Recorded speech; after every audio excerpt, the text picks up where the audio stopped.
Now our next topic is corrective measures for postural deformities. ठीक है बेटा, ये अपना टॉपिक ऑलरेडी वैसे पिछले टॉपिक में कवर हो चुका है, फिर भी क्योंकि ये आपका टॉपिक बुक में अलग से दिया हुआ है, ठीक है, 5 मार्क्स में इसको कन्वर्ट कर सकते हैं, वो बोर्ड में आ सकता है ये क्वेश्चन आपको। सिर्फ करेक्टिव मेजर्स, आप मैंने जो आपको पिछला टॉपिक करवाया उसमें मैंने बोला था हर एक डिफॉर्मिटी की आपने डेफिनेशन देनी है, कॉजेज देने हैं, प्रिकॉशंस देने हैं और रेमेडीज देनी है। जो लास्ट पॉइंट रेमेडीज था ना, ये सारा टॉपिक उसी से रिलेटेड है, रेमेडीज से। कौन सी रेमेडी? यानी कि करेक्टिव मेजर मीन्स रेमेडीज, ठीक है, यानी कि इलाज उसका for posture deformities. Posture deformities है, उसको हम कैसे सही कर सकते हैं, उसकी रेमेडीज कौन कौन सी है? Corrective measures. Corrective measure means remedies, same thing है। तो अब देखो मैंने यहाँ पे सारी पोस्चर डिफॉर्मिटीज लिखी है। ये काइफोसिस, लॉर्डोसिस, कोलेसिस जो कि स्पाइनल कर्वेचर की है, ठीक है। आगे knock knee, flat foot, round shoulder, बोल एक्स, इनकी पहचान मैं ऑलरेडी आपको करवा चुकी हूँ पिछले टॉपिक में। अब इनको ही आगे आपने कैसे एक्सप्लेन करना है।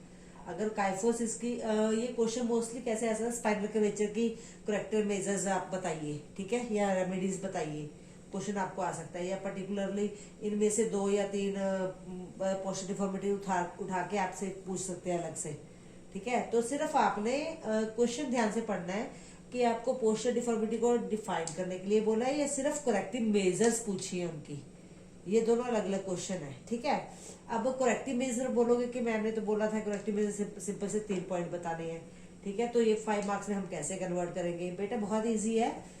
देखो फॉर एग्जाम्पल आपकी ये काइफोसिस है, ठीक है। काइफोसिस को अगर आपने काइफोसिस की सिर्फ करेक्टिव मेजर्स बतानी है तो मैंने यहाँ पे ओवरऑल ब्रैकेट डाल के यहाँ पे कुछ लिखा हुआ है, एट लीस्ट 5 पॉइंट्स, यानी कि हर एक डिफॉर्मिटी के लिए आपने 5 पॉइंट से देने हैं। 5 काइफोसिस के लिए, 5 लॉर्डोसिस के लिए, 5 स्कोलेसिस के लिए, ठीक है। और उसमें वो 5 पॉइंट्स में आपने कंसिडर क्या करना है, जैसे 2 और 3 एक्सरसाइजेज सिंपल। अगर काइफोसिस की प्रॉब्लम है तो आपके अब थ्रेसिक रीजन से प्रॉब्लम है, यानी कि शोल्डर के सेंटर में से ऊपर, ठीक है, स्पाइन वाले जो जहाँ पे आप बोलते हो कि हमें सर्वाइकल की प्रॉब्लम होगी, वहां से रिलेटेड प्रॉब्लम है काइफोसिस की।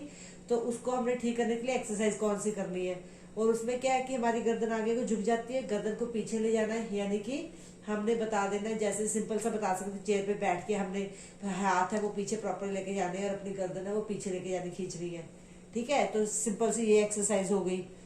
और आप उसके लिए अर्धचक्र आसन बता सकते हो जिसमें हमारी गर्दन पीछे जा सकती है, यानी कि सोच के ऐसी कोई भी 2-3 एक्सरसाइज लिख देनी है। और उसी से रिलेटेड अगर आपने 3 एक्सरसाइज लिख दी है ओके, तो आपने सिर्फ 2 आसन डिफाइन कर देने हैं। और अगर आपने 2 एक्सरसाइज लिखी है तो 3 आसन डिफाइन करने हैं। 3 आसन कौन से या 2 आसन कौन से, जो काइफोसिस को ठीक करने के लिए हो। जैसे मैंने आपको बोला अभी अर्धचक्र आसन हो गया, ठीक है।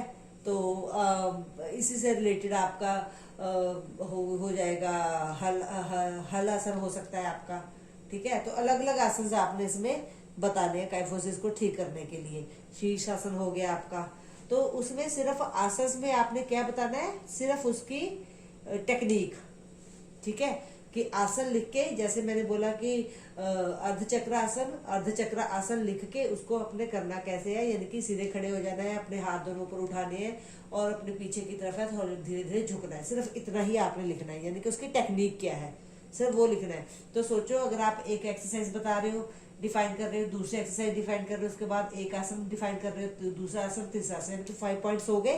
तो प्रॉपरली आपका एक जो पॉइंट है वो डिस्क्राइब हो जाएगा। Same as it is lordosis के लिए करना है, स्कोलेसिस, सबके लिए सेम ही फॉर्मूला है आपका, ठीक है। कि कोई भी अगर फ्लैट फुट है मान लो आ गई, तो फ्लैट फुट को ठीक करने के लिए 2-3 एक्सरसाइज, जैसे मैंने आपको बताया कि फ्लैट फुट की जो कर्व है अगर वो खत्म हो गई, उसको दोबारा कर्व को बनाने के लिए एक तो हमें शूज है प्रॉपरली, वो एक लाइन में लिख सकते हो कि प्रॉपर अपने साइज के शूज लेने हैं, और दूसरा सैंड के ऊपर रनिंग करनी है, ठीक है, रनिंग ऑन टोज करनी है, ठीक है। और एक लैडर के ऊपर, जो वुडन लैडर होती है उसके ऊपर चढ़ना उतरना है, आप बता सकते हो, यानी कि तब हमारा फुट का सेंटर का हिस्सा लैडर के ऊपर आता है, तो हमारी जो सेंटर वाली मसल्स है वो ऊपर को पुश होती है, दब जाएंगी, जिसकी वजह से वो अपनी प्रॉपर शेप लेनी शुरू कर देती है, ठीक है। ये 2-3 एक्सरसाइज आपने बता के उसके बाद कुछ आसन, जैसे पश्चिमोत्तान आसन में हम पैरों को आगे की और खींचते हैं, ठीक है। तो कुछ ऐसे आसन जिसमें हमारे पैरों में खिंचाव, जैसे हमारा वज्र आसन है, उसमें हम पैरों के बल बैठते हैं, ठीक है। तो कुछ ऐसे आसन है आप लिख सकते हो। 2 आसन है, जिसमें लगे कि आपको आसन कम मिलेंगे उसमें आप एक्सरसाइज 4 डिफाइन कर दो, और जिसमें लगे कि हमारे पास आसन है 2 या 3 तो उसमें एक्सरसाइज 2 बता दीजिए।